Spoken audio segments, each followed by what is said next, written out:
Lo que yo veo en Venezuela, por ejemplo, eso del Tribunal Superior de Justicia, eso es un disparate de todo ángulo. El Tribunal Superior de Justicia no tiene nada que ver con un asunto electoral. Tuviera que ver si hubiese algún grado de violación, de rompimiento de las normativas legales comunes o no electorales, pero en ese caso, la gente que alega que en Venezuela ha habido un fraude, a lo mejor debieron ponerle un robo, y entonces en ese caso sí había que ir al tribunal porque el robo debe ser condenado, pero quien robó es el que está diciendo que le robaron. Entonces yo no veo eso. Asumo yo que los convocados por el tribunal no van a asistir porque no tienen razón de peso legales como para obedecer a una invitación de ese tipo o complacer esa invitación, al menos que sea que vaya a estar Maduro y que permitan un debate ahí adentro. Ahí hay gente como Enrique Márquez que tiene la capacidad para enfrentar a Maduro y de modo de leerlo desde el punto de vista moral y legal. De modo que eso no va para ningún lado, es un subterfugio más de Maduro para ganar tiempo. Y entre las cosas que se están diciendo, de lo que yo no puedo dar testimonio, es que ellos están en un proceso de tratar de falsificar las actas desde el punto de vista físico para entonces poder hacer lo que ellos han llamado, que tienen las actas y las van a presentar. No se explica que teniendo las actas no la presenten y se evitarían tantas situaciones de queja, de molestia, de crítica, porque eso sería la prueba de su victoria. Pero no la tienen, es falso, es mi opinión. Rafael, siempre se ha hablado de la fortaleza del sistema electoral venezolano.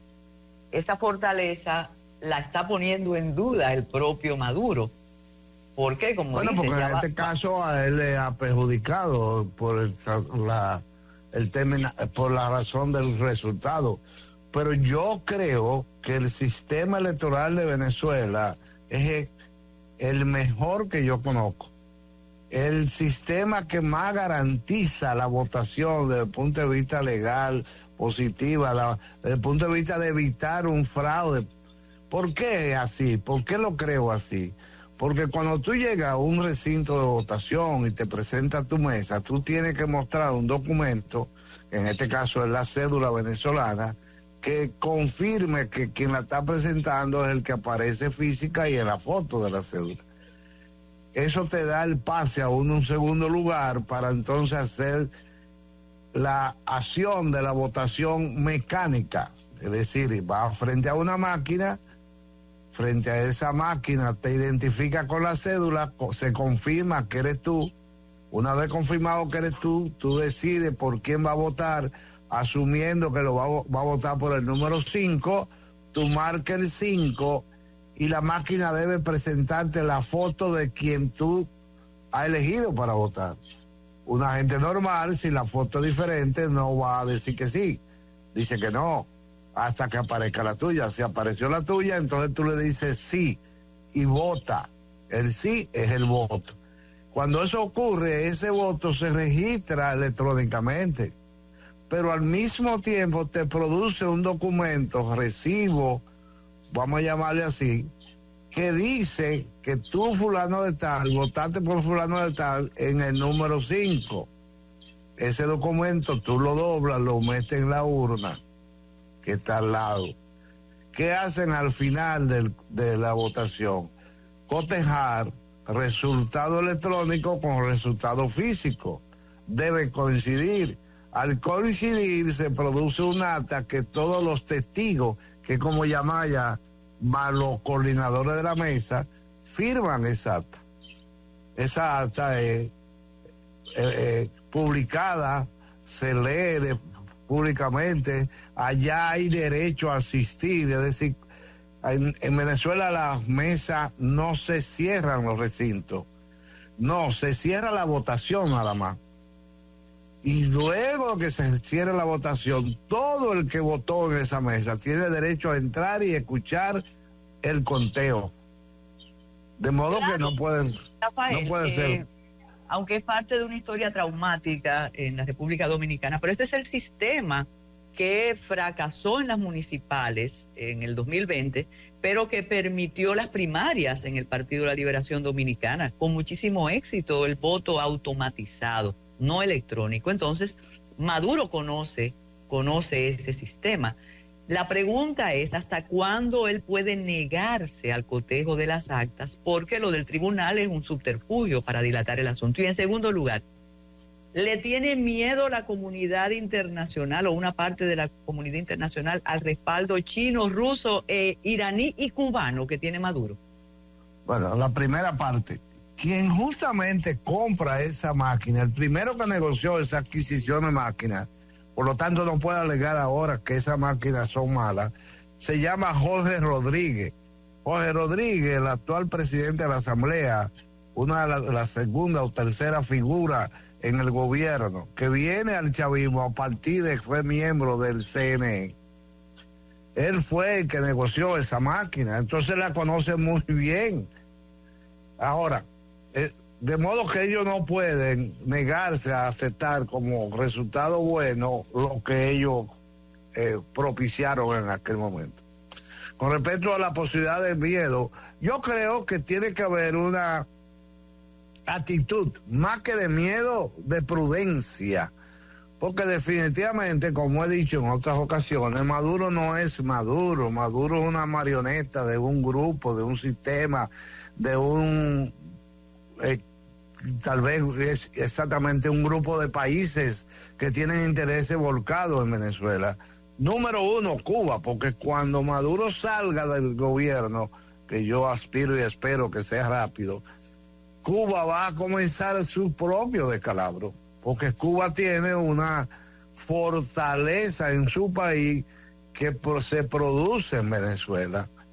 Entonces Cuba tiene que tener mucho más que interés en que eso sea a favor de Maduro, pero igualmente de China. Yo creo que Venezuela le debe más dinero a China que lo que vale PDVSA, por ejemplo. Los rusos, yo pienso que no tienen tantos intereses como los chinos, pero sí tienen un interés de la geopolítica, por la ubicación geográfica de Venezuela en primer lugar, y en segundo lugar por una serie de recursos que sabemos que tiene, que están ahí, que son visibles, además de su tamaño en términos territorial y ubicación, el ombligo, etcétera, etcétera. Entonces, la lucha no es tan simple como que Maduro tiene que salir. Es que hay más intereses y muy fuertes de muchos niveles que también deben ser considerados y que es parte del juego de la geopolítica mundial. Céspedes para muchos, porque hay que contar con los seguidores del chavismo, de la revolución bolivariana, aquí, allá, en todas partes. Debe resultar esa aseveración que haces de Maduro es una marioneta casi como un irrespeto al líder bolivariano sucesor de Chávez. Yo te puedo preguntar y te puedo desafiar cómo te atreves a decir que el líder venezolano es una marioneta.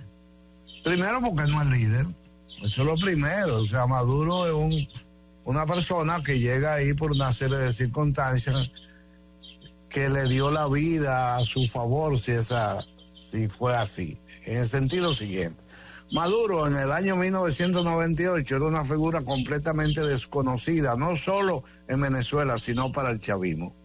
Porque yo, que dirigí la campaña de Chávez durante los últimos 7 meses, vine a saber de Maduro cuando ya Chávez era presidente electo. Entonces, Maduro era chavista, sí, pero si Chávez tenía 15 anillos, Maduro pertenecía al número 39, por decir algo. Maduro surge como una circunstancia que le fueron favorables, su relación con Cilia Flores, primer abogado a favor de Chávez cuando estaba preso en Yare, y después la relación amorosa entre Maduro y Cilia, que se da posterior a eso. Cilia llega a la presidencia de la Asamblea y en un momento dado Chávez requiere y decide nombrarla a ella como Procuradora General de la República. Pero esos dos cargos no son posibles. Y entonces le pide a Cilia que renuncie a la presidencia de la Asamblea, la nombra procuradora y le pide a ella una recomendación de alguien para que fuese el presidente sustituto de ella. ¿A quién recomendaba ella? A Maduro, a su amante en ese momento, a su relacionado.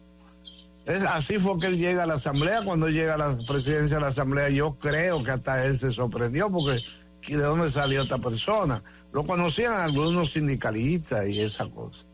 De ahí él tiene un contacto muy directo con Chávez por la posición misma, y a partir de ahí se gana un respeto y una confianza con Chávez y hace que Chávez lo nombre, esa confianza y ese respeto lo nombre canciller de la República. Pero ¿qué es un canciller en Venezuela? Es un muchacho que hace mandado, no hace otra cosa. Y eso hizo Maduro, y yo creo que lo hizo tan bien que se ganó el afecto de Chávez, porque él lo obedecía. Maduro, yo recuerdo una amiga que anda por ahí todavía, que fue parte de mi equipo de trabajo con Chávez, que fue designada vicecanciller. Y en un momento yo le escribo por una expresión que yo usaba, que ella decía que comer M era aditivo. Y entonces cuando la nombra vicecanciller con Maduro de jefe de ella, yo le pregunto, ¿ya tiene adición a la M? Porque Maduro no sabe ni pensar bien. ¿Por qué llega a la presidencia? Yo estoy convencido que Maduro llega a la presidencia porque cuando a Chávez le dan la desgraciada noticia de que tiene pocos meses de vida, que se lo dan en Cuba, Chávez tiene que haber tenido una solicitud de Fidel. ¿Cuál? ¿A quién nos va a dejar ahí? No nos puede dejar un enemigo, no nos puede dejar una gente que no comparta con nosotros, que nosotros no podamos interactuar con él. ¿A quién ustedes quieren? A Maduro, que había sido un estudiante en Cuba en su tiempo mozo y con quien se relacionaba. Maduro era el canciller. La lógica debería hacer pensar que a quien debió nombrar fue a Diosdado, que era el vicepresidente. Claro. Pero Diosdado nunca ha sido adepto a los cubanos y los cubanos lo saben. El que sí lo era Maduro. Pero además en términos intelectuales, en términos de capacidad, Maduro es mucho más manejable que Diosdado. Entonces Maduro fue, la expresión que yo uso es, Maduro fue anunciado por Chávez, pero recomendado por los cubanos. Por ese eso ese poder que le asignan a Cuba, una revolución que está, como hemos conversado antes, desgastada absolutamente. ¿Por qué se da esa relación? ¿Qué es lo, bueno, tú me dirás petróleo, pero ¿cómo puede vencerse Venezuela ante el poder de los cubanos? Bueno, por una decisión de Chávez. Chávez era un admirador de Fidel en su año mozo, pero recordemos que Chávez era un miembro de un cuartel militar. En aquella época, eso es completamente imposible que un militar manifestara de manera pública su admiración por un régimen como el de Fidel. Eso lo entendemos cualquiera. Pero él no dejó internamente de tener admiración hacia esa figura. Y dentro de eso hay conversaciones muy privadas entre él y yo, que yo no tengo por qué divulgar, no sería ético, pero él tiene una admiración especial por Fidel. Cuando él se ve de presidente, la lógica dice que va a aprovechar la posibilidad de tomar decisiones y comenzó a tomarlas. Una de ellas, que la gente no sé, común, quizás no lo sabe, es que todo el registro oficial de Venezuela, entiéndase cédula, pasaporte y esas cosas, lo manejan desde Cuba. No es que lo manejan los cubanos, es que se maneja desde Cuba. Y eso fue publicado en una ocasión. Es decir, Cuba tiene una serie de controles, Cuba tiene unos supuestos médicos, que para mí no son más que bachilleres, con conocimiento de medicina, y deben haber unos 3 o 5 mil de ellos. ¿Qué hacen esa gente? ¿Medicina nada más? No, esa gente también tiene su labor de información, de informar, y lo sabemos mucho porque algunos de ellos lo confiaron y se fueron a Estados Unidos aprovechando la estadía en Venezuela. Síguenos en las redes sociales y suscríbete a nuestro canal de YouTube. Recuerda que el Matutino Alternativo no es otro más, es diferente.